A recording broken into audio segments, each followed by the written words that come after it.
May earthquake po. Ang lakas.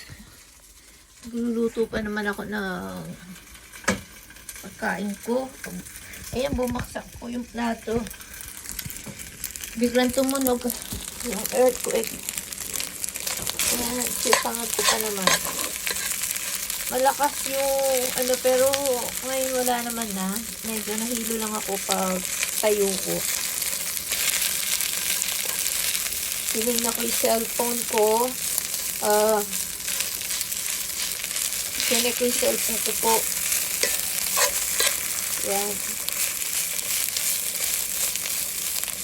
Nakakahilot pa rin kasi meron pa rin yung ano eh.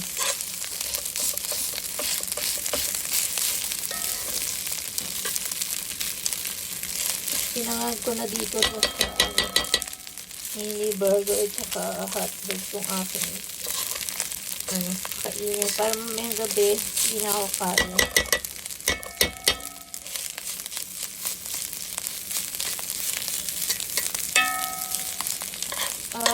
Ngayon na lang ulit nag-earthquake.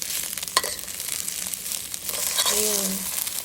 Buti hindi naman po nakakahilo lang, hilo. Bila akong nahilo.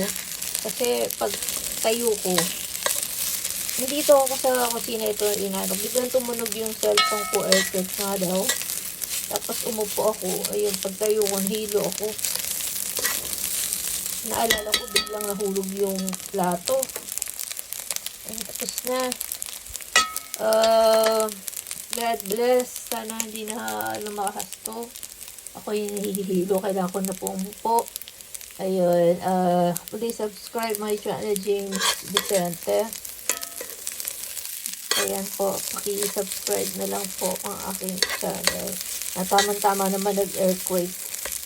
At nahilo ang lola nyo. Okay, thank you po. Ayan po aking ilalunch ngayon para mamayang gabi hindi na po ako kakain. Please don't forget to subscribe my channel. Babush.